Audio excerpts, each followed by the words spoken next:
G'day and welcome. In this video I'm going to be demonstrating the Mustang Mach-E and its lane keep assist, its speed limiter and also its speed detection system, because they all work really well. Like, yeah, I'm not going to say which other car brand they're akin to, but there's definitely some real pluses in this car, so hang with me as we try all those things out.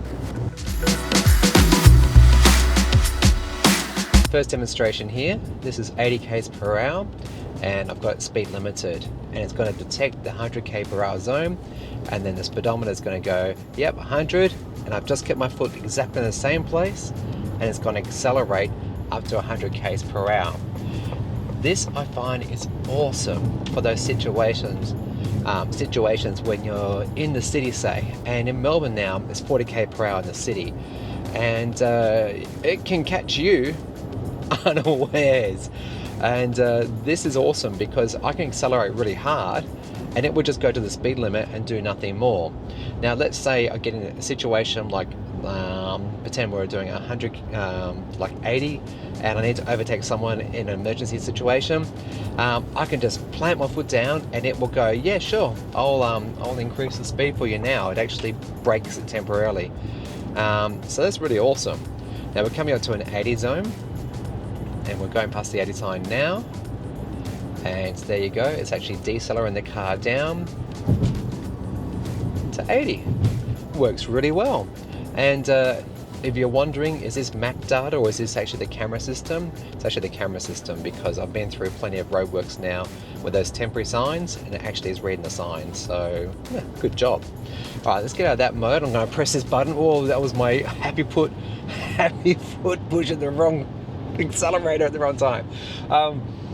Now I've just pressed the cruise control, and one of the awesome things about this car is that the Mustang Mach-E, all the settings that you have in the car they stick, they are always there, they never change. You've heard me probably critique many other car brands in the past that when you get out of them, every time you get back in, it's like Groundhog Day. It's like it's a goldfish with the shortest memory in the world, and it forgets. This car, it remembers. Thank goodness, absolutely thank goodness. Here I am in an area I've already got set up in my preferences that I want to do lane keep assist, and also, you know, there's a lot of different settings you can go through. I found a nice sweet spot that works really well for me. So my foot is now off the accelerator, and the first feature I wanted to point out is that you can actually say to it, I want you to speed up or slow down to match the speeds in the area, and I want you to do it rather quickly or rather slowly. The choice is yours. And the same is true, I feel it's true in stop-start traffic. You know, when you get into a traffic jam situation, and you know, the car in front departs and then the car will start going. In Teslas it feels like it's going to go, in other cars it takes forever. This one goes. So here we are, we come to 100, and what's going to happen is the car's going to now accelerate up to 100. Now there we go, accelerating up, perfect. And very quickly we're going to go into an 80, and there's a sign overhead and it's going to recognize that, and it's decelerating now to 80. This is a feature that you can also have in Tesla. You've got to set up correctly, mind you, but the same thing can happen in those cars, and it means no speeding fines. Awesome. And it makes for really easy driving. Now the next thing that I really appreciate about this is that it said cancel, by the way, because it didn't like the lane markings either side, but its lane keep assist actually will turn on as quickly as it possibly can. If it recognizes there's good lane markings, and okay, they don't have to be brilliant, but there's got to be some markings, it will go on. So you get this like big halo with the display in front of me here, and so now it's going to center in the lane, albeit a bit to the left for my liking. It's yeah, realistically it's about 10 centimeters to the left, too much, where it's not truly centered, and I really do wish that it was a bit more centered. Great if I had a truck or bus to my right, but if the truck or bus was to my left, I'll be super anxious. But it's going to handle like all corners really well, and I've done this a few times now, and this is actually my second take of making this video. don't ask. And it can go around corners that Teslas can, and even sometimes Teslas can't. And that's the Australian autopilot, by the way. For my American friends, we've still got the old autopilot. We are not running on anything new and fancy like what you guys have got. So what this car is doing is much akin to, I don't know, what Tesla was doing in 2 or 3 years ago for you guys. Yeah, pretty much. This car will not do lane change. There's no feature for that. It does automated parking, great, but yeah, it handles corners really well. So I'm coming up, I'm going to take the exit off the Western Ring Road onto the Tullamarine Freeway, and as I go around the corner, I'll zoom in so you can hopefully see this little icon that I'm seeing here. So I'm indicating, and it's going, well, can't do lane keep assist right now. We've got a opening here, it's going to bifurcate in a second, and it still hasn't actually re-established its bounds, and I'm still steering it now, and it's going, oh, you're getting a bit close to the right there, Chris. It's got just a bit of an amber color there.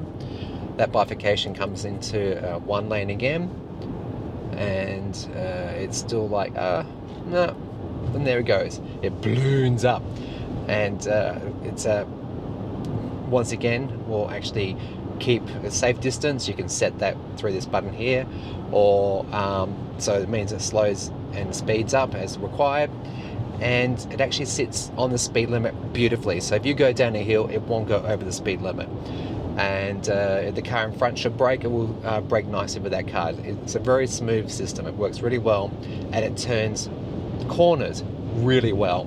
So to demonstrate that, I've got my ultimate test, and that is this 90-degree thing where we go on the Tulla back onto the Western Ring Road, and it's a challenge for all cars. So this one, I did it in the entry-level Mach-E, and this is the GT version, and I guarantee it's going to do this well. So let's see if it does, and it should. I'm just going to find my gap there because I can. And whilst we're getting around to this next point, it's probably a great opportunity to say, hey, these videos that I make, I really do enjoy making them, but you know what really makes it awesome? You guys. Your feedback is really appreciated. So please do subscribe. It's absolutely free. And, you know, there's about, I don't know, there's some returning viewers here who just aren't subscribed, and perplexes me. So if that's you, now's the time, because, you know, having the opportunity to do this sort of stuff is because of you guys. Really is. All right, we're coming up on the ultimate test that I put all cars through, and what's going to happen is we're going to be doing not just a 90-degree bend at 80 k's per hour, but we're actually going to be going a bit to the left, veering to the left before we go around to the right, and join in when the Western Ring Road.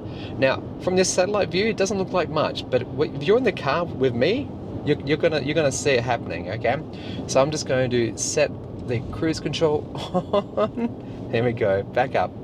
All right, back to 80, and it's ballooned. It's saying I'm ready. It's doing it, and all I'm going to do now is just barely touch the steering wheel, and it will actually do these corners, and I'll put inputs if I need to, and I'll let you know when that happens.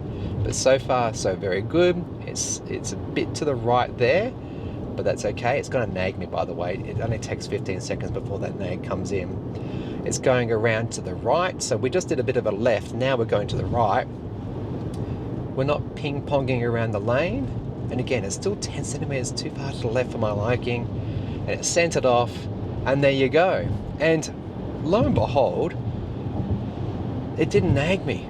I swear to goodness, it normally would have, but it chose not to this time. So awesome. All right. Well, look, I've got to say, the handling in both cars is pretty good. It's got this weird thing though, that you're driving a 4-door, or really 5-door SUV, right? It's spacious. It's also got performance. So you've got this SUV, you've got performance, characteristics with the drivetrain, but the suspension is really hard. It doesn't know what it wants to be. Is this a performance vehicle? This is the GT, so yes, it does. It's crazy fast, very torquey, very torquey. Is it livable with everyday driving on smooth roads? Yes. On crappy roads in Australia? No. It's too hard, it's too firm. You get the knocks through the wheel. You feel every bump, and I get why the suspension is tuned the way it is, because it's designed for some really dynamic and spirited driving. So not just straight line, but throwing it through curves. But none of the Mustang Mach-E makes sense. And a colleague suggested if they had actually branded this just as a Ford, I don't know, some sort of vehicle, give it a new name, people would have been like, yeah, great, electric car, awesome. But because they put the Mustang badge on it, where you're talking about performance, and you've got that pedigree behind it, this car doesn't sit comfortably in that space. So there you go. All right, well, look, that will do it for today. Just a nice short sweet video.